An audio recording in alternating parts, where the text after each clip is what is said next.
Welcome everyone to episode 4 of NXTV. I'm your host and NXT superfan Jeff James. We've got some juicy stuff to cover this week, so let's get right into it. We're going to talk about last week's episode of NXT, then we're going to talk about what we have for this upcoming week, just like we do every week here. So let's start off with last week's episode with the Timothy Thatcher and Bronson Reed match. That match was just a straight up classic. Seeing Timothy Thatcher having trouble putting on the moves that he likes to do, the holds that he likes to do, seeing him in being struggling with it because of how big Bronson is, you expected something like that. And then seeing Bronson coming back with the power moves that we know he's capable of, it told a good story and it put on a good match. Having Austin Theory cost Bronson Reed the match, that did several things. It allowed Timothy Thatcher to get the victory over somebody that just had an NXT North American title match at TakeOver, and it really solidifies him as probably going to be the one that Damian Priest ends up defending the title against. And then it moves also the story between Austin Theory and Bronson Reed further, because Austin cost him the match. Bronson's going to have to exact his revenge. And it allows us to get Austin Theory back in the ring sooner rather than later, I'm hoping. He's such a talent. He's so young. He's been gone for months. It's time to get him back in the ring, and having Bronson Reed be the one that he gets back in there with. Whoever comes out on top there is going to come out looking better and furthering their career in NXT. Let's move on. Actually, let's step back a little bit. Let's talk a little bit. I've been thinking about this ever since we started talking about this match. And let's talk about Bronson Reed's Tron and how amazing it is. I mean, we got Bronzilla there. I mean, stomping through the city and being this monster that he is. And that, to me, best Tron in the game right now. I mean, straight up. I've always liked his music. I've always liked the thick boy persona, but seeing Bronzilla, I'm hoping that, hey, Bronson, if you're watching and you want to start using Bronzilla, it's cool, just, give me a little bit. But I'm just saying, Bronzilla, just coming through and super cool. Anyway, okay, so let's move on to that street fight that we had last week between Legado del Fantasma and Breezango and Isaiah Scott. What a absolute masterpiece that was. And by masterpiece, I mean absolute train wreck. And by train wreck, I mean in the good way. They used everything. I am surprised that we didn't go back to ECW days where they brought out a kitchen sink. If they had brought out a kitchen sink, that would have been it for me. I would have turned the show off and been okay at that point. But I mean, they used everything. And then we had Imperium show up out of nowhere, still, I guess, messed up or upset over losing the titles. I didn't see that coming. I had full belief that we were done with Imperium because we have NXT UK starting back up. By the way, just a side note, when we do continue NXTV after the 17th, I think it's the 17th that NXT UK comes back, we'll be covering that as well. But I thought we were done with Imperium at that point. I thought, they lost the titles, okay, move on back to the UK, get back with Walter and Wolf and all that. But I guess we might get another match out of that. If we do, sign me up, because, that match was absolutely magic at TakeOver. If we get one more match out of that and Breezango can solidify themselves as champions by winning twice, cool. If not, it was kind of cool to see them get their comeuppance after getting involved in that match, and Breezango still being able to win. Scott got the win, but what I'm saying, they were on the winning side. And it was nice to see Scott get the victory on Santos Escobar, because that to me is really, I want to see those two fight forever. And I know that gets said a lot. We had Keith Lee and Dijakovic fight forever. We had so many great rivalries, but these two can keep going and keep going. You look back at their matches that they had in Lucha Underground, together, with Escobar being, King Corno and Scott being Killshot, and having those matches that they had, and then seeing them bring this rivalry to NXT TV, because this is NXTV, but seeing them bring that to our televisions every week, and you know, be it on 205 Live, be it on NXT.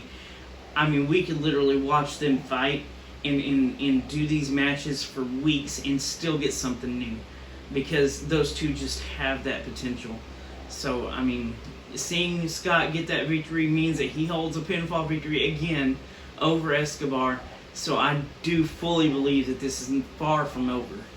Let's move on to the Fatal 4-Way Iron Man match.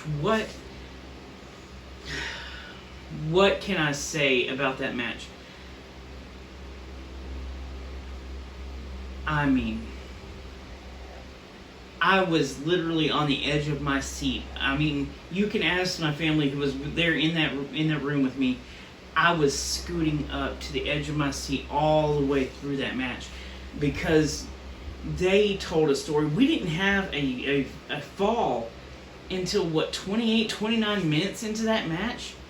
And to see Balor get that first fall, I thought that was foreshadowing.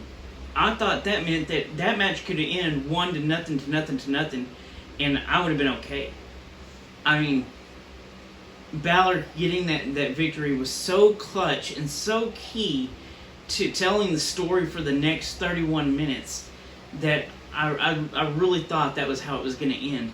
But to see him get that on Cole, to be the one that got that first fall and getting it on Cole, was just, it was so perfect. It was kismet to see how the match ended, being that Cole and Balor both having those two falls, to have Balor have gotten that very first one on Cole.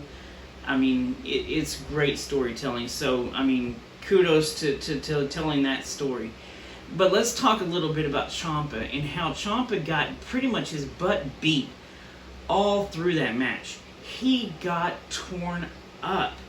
I mean, if it wasn't one thing, it was another. And then he unleashed that violent side that we know that Ciampa has, that black heart. And to unleash that and still not get pinned until 30 seconds left in the match, to have 2 and 2 and 1 and 1 all the way through that match, and have Ciampa not be involved in any of those until there was 30 seconds left. That shows that Ciampa is definitely, he'll be in the main title picture for the foreseeable future. Whoever wins this upcoming week between Cole and Balor, I see Ciampa being the first one to challenge after that. Let's talk a little bit about Johnny Gargano. And I have love for Gargano. If y'all haven't seen the past couple of episodes, you've seen that I've owned more than one Gargano shirt. But to see that Gargano got his one and only fall by stealing it from Ciampa. You know, Ciampa could just as easily had 2 falls at the end of the match too, if it wasn't for Gargano being slimy and greasy by stealing that victory from Ciampa. I mean, I'm done. Gargano, that was perfect. And to see Gargano get his comeuppance from that, I mean, that sell on that Willow's Bell, that sell where he was just hanging on the ropes for a minute, I mean, that was too sweet. Anyway, so we have a kind of a false victory there, a false ending, where we have Finn Balor and Adam Cole coming out with both, a tie.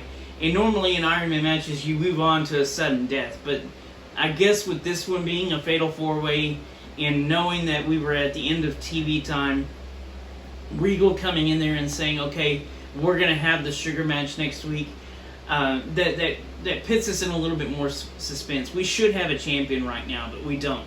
So we have to wait for this upcoming Wednesday. And to see